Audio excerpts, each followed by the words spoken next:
हम अपने संबंधों के साथ जीते हैं, उत्सव मनाते हैं, खेलते हैं, खाते हैं, आनंद मनाते हैं।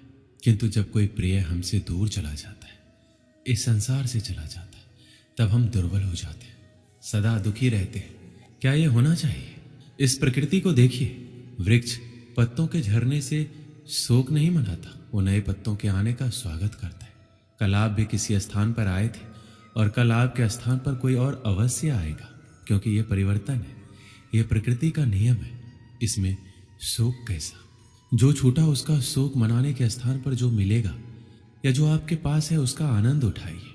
श्री कृष्ण कहते हैं, ईश्वर के लिए सभी प्राणी समान है, उन सभी में समान रूप से ईश्वर का वास होता है। कोई जीव छोटा या बड़ा, अधिक या ज्यादा प्रिय नहीं है। जो अपने ईश्वर की विशेष आराधना करते हैं, पुकारते हैं, उनके साथ सदैव उपस्थित रहते हैं। संपूर्ण जगत, ब्रह्मांड, चर अचर, सब में ईश्वर का वास है। यह ईश्वर की माया ही है जो पूरे ब्रह्मांड में व्याप्त है। वही ईश्वर धरती पर मधुर संगीत है, वही ईश्वर अग्नि की उष्मा है।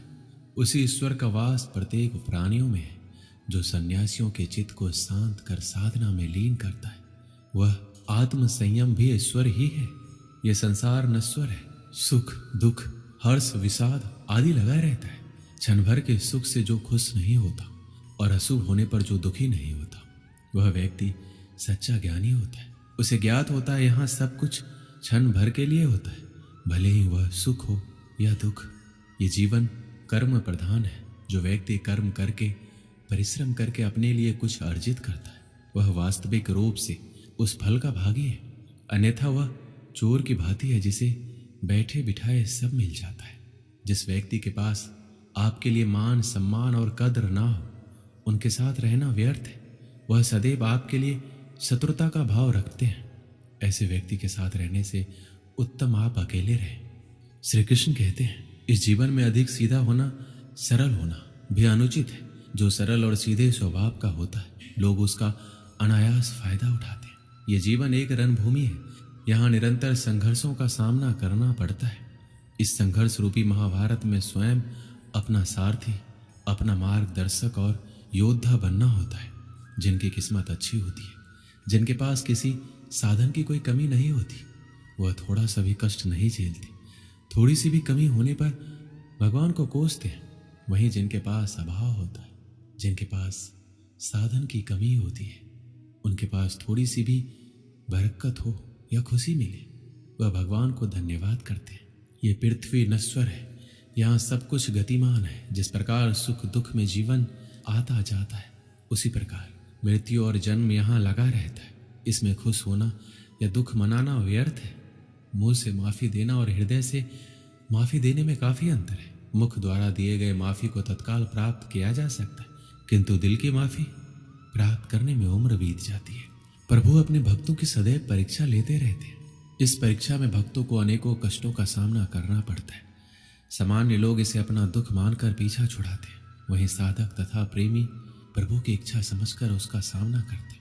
सांसारिक सुख क्षणिक होता है। जो सुख आज प्राप्त हो रहा है, वह सुख स्थायी नहीं है। यह सुख आपके साथ सर्वदा नहीं रहने वाला। आपको दुख भी प्राप्त होगा, परंतु संसार से वियोग अर्थात मुक्ति परम आनंद को प्राप्त कराती है। यह ईश्वर तक पहुंचाती है। माना जाता है जीवन के पूर्व कर्मों का फल इसी जन्म में होता है। जितने भी रिश्ते नाते सुख दुख व्यक्तिगत जीवन में प्राप्त होते हैं, वह पूर्व जन्मों का फल है। वरना कौन इतनी बड़ी दुनिया में आपसे दिल लगाता है। राधा और कृष्ण दोनों अवतारी थे। दोनों का जन्म कुछ विशेष परिस्थितियों के लिए हुआ था। उन दोनों का मिलना बिछड़ना बस एक प्रक्रिया मात्र थी, जिनके माध्यम से प्रेम का वास्तविक रूप समाज में दिखाना था। आस्था और प्रेम पर व्यक्ति का स्वयं नियंत्रण होता है। जहाँ आस्था और प्रेम लग जाता है, वहीं श्री कृष्ण के दर्शन हो जाता है, क्योंकि श्री कृष्ण सर्वव्यापी हैं। कृष्ण को जो भी भक्त सच्चे हृदय से पुकारता है, वह उनके साथ सदैव खड़े हो जाते।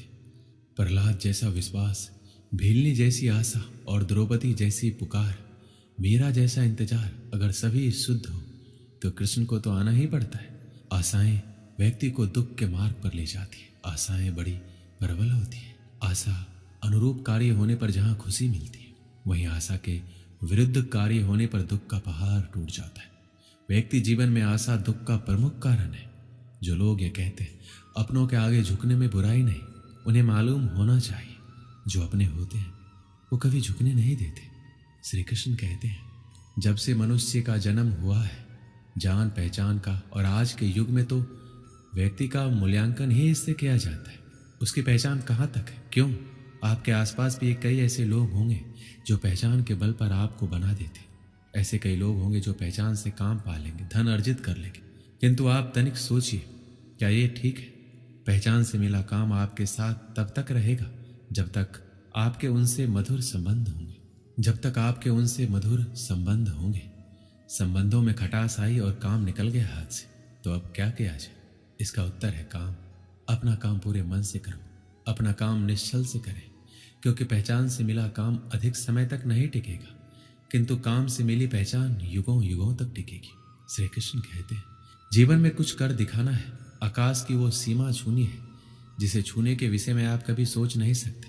तो अपने भीतर से ये 3 गुण अर्जित कीजिए। पहला, अपने लक्ष्य को पाने की चाह, लगन, यह आपसे वो करवा सकता है जो आप कभी नहीं कर सकते। दूसरा, साहस, संकट उठाने की क्षमताएं आपसे वो करवा सकता है जो आप करना चाहते हैं। और तीसरा है अनुभव। अनुभव आपको ये बताएगा कि आपको क्या करना चाहिए। तो जिसने चाह, साहस और अनुभव इन 3 गुणों को पा लिया, उनके लिए संसार में ऐसा कुछ भी नहीं जो वो नहीं पा सके। स्वप्न और लक्ष्य कितने समान लगते हैं। इन दोनों की व्यक्ति कल्पना करता है, इन दोनों को व्यक्ति पाना चाहता है, और ये दोनों पूर्ण हो तो व्यक्ति स्वयं को भाग्यशाली भी समझता है। किंतु इन दोनों में अंतर है। अंतर यह है कि स्वप्न के लिए बिना मेहनत की नींद चाहिए और लक्ष्य के लिए बिना नींद की मेहनत। जो व्यक्ति स्वप्न में देखने में रह जाता है, उठने के पश्चात उसके हाथ खाली रहते, और जो व्यक्ति मेहनत करता है सोते समय उसके हाथ उसका लक्ष्य होता है। इसलिए यदि स्वप्न भी देखो तो लक्ष्य समझ के। दीपक जलाने का कार्य कितना सुखमय होता है। प्रकाश की ये लौ मानो भीतर जाकर मन में उल्लास भर देती कि ये मैंने क्या कर दिया, मैंने इसे बुझा क्यों दिया, जबकि इसी से मैंने अन्य दियों को जलाया है। क्योंकि जब तक ये तीली अन्य बातियों को जला रही थी तब तक ये जल रही थी, किंतु जब इसने ऐसा करना छोड़ दिया तो इसे स्वयं बुझना पड़ा। जीवन में इसी प्रकार प्रकाश देने का नाम है। जीवन में शुभ काम करोगे, परोपकार करोगे, किसी की सहायता करोगे तो जीवित रहोगे। और जिस दिन ये देना बंद कर दिया, श्वास लेने के पश्चात भी मृत समान होगी। इसलिए जब तक श्वास है, आशा रूपी प्रकाश का संचार करते रहिए। विश्वास कीजिए मृत्यु के पश्चात भी अमर रहेंगे। एक समय की बात है, तूफान में फंसकर एक समुद्री जहाज तहस नहस हो गया। उसमें बैठे सभी यात्री समुद्र में डूब गए, बस एक आदमी को छोड़कर। भगवान की कृपा से वह किसी तरह बच गया और बहकर समुद्र के किनारे आ गया। उसकी बेहोशी टूटी और आंखें खुली तो उसने खुद को एक उजाड़ सुनसान द्वीप में पाया। वह भगवान से प्रार्थना करने लगा, भगवान मेरी मदद करो, कोई मदद यहाँ भिजवा दो। दिन गुजर गया, रात हो गई, लेकिन उसके लिए कोई नहीं आया। समुद्र किनारे सोकर उसने रात गुजारी। अगले दिन उसने फिर भगवान से मदद के लिए प्रार्थना की, लेकिन कोई मदद नहीं आई। इसी तरह कुछ दिन गुजर गए। उजाड़ द्वीप की जिंदगी को अपनी किस्मत मानकर आदमी ने कुछ लकड़ियां और घास फूस इकट्ठा कर अपने लिए एक झोपड़ी बना ली। टूटे जहाज से बहकर आई चीज़ों में से उसने अपनी जरूरत की चीज़ें इकट्ठा की और झोपड़ी में रख ली। उस झोपड़ी में रहकर वह दिन गुजारने लगा। एक दिन वह भोजन की तलाश में गया हुआ था। वापस लौटा तो देखा कि झोपड़ी में आग लग गई। अपना एकमात्र आसरा उजड़ जाने पर वह बहुत दुखी हुआ। आसमान की ओर सिर उठाकर भगवान को कोसने लगा, भगवान मैंने तुझे मदद भेजने के लिए कहा, पर तूने ना सुनी मेरी। मन मारकर मैंने जीने के लिए यहाँ एक झोपड़ी बनाई, तूने वो भी जला दी, मेरा आसरा छीन लिया। तू बड़ा निष्ठुर है। रात भर वह समुद्र के किनारे सोया। सुबह तेज आवाज से उसकी नींद खुल गई। उसने देखा एक समुद्री जहाज किनारे आ लगा है। वह खुश हो गया, आखिरकार उसके लिए मदद आ गई। वह जहाज पर बैठा और जहाज चल पड़ा। उसने जहाज के कप्तान से पूछा, आपको कैसे पता चला कि मैं यहाँ इस उजाड़ द्वीप में फंसा हूँ? हमें रेस्क्यू के लिए फायर सिग्नल भेजा गया था, पर मैंने तो फायर सिग्नल नहीं भेजा, आदमी ने कहा। जहाज के कप्तान ने कहा, लेकिन हम तो फायर सिग्नल देखकर ही आए। तभी आदमी को अपनी जलती हुई झोपड़ी याद आई। वो समझ गया भगवान ने उसकी सहायता भेजने की प्रार्थना सुनकर उसकी झोपड़ी जलाकर समुद्री जहाज उसके इस द्वीप में फंसे होने का संकेत दिया था। वह भगवान को धन्यवाद करने लगा। दोस्तों, जब हम पर मुसीबत टूटती है तब हमारा विश्वास डगमगाने लगता है, धैर्य टूटने लगता है, आशा धूमिल होने लगती है और हम भगवान से शिकायत करने लगते हैं। जबकि ऐसे समय में आवश्यकता है भगवान पर विश्वास बनाए रखकर मुसीबत से निकलने की प्रयास करने की। उस आदमी ने झोपड़ी बनाई तो भगवान ने उसमें आग लगाकर उसे उजाड़ द्वीप से निकलने में मदद की। हमें भी दिल छोटा किए बगैर भगवान पर विश्वास रखकर अपना प्रयास करते रहना चाहिए। हमारा प्रयास और भगवान का आशीर्वाद दोनों मिलकर हमें हर मुसीबत से निकाल लेंगे। दोस्तों, इस वीडियो में बस इतना ही। मिलते हैं अगली वीडियो में। अपना ख्याल रखिएगा। जय श्री कृष्ण।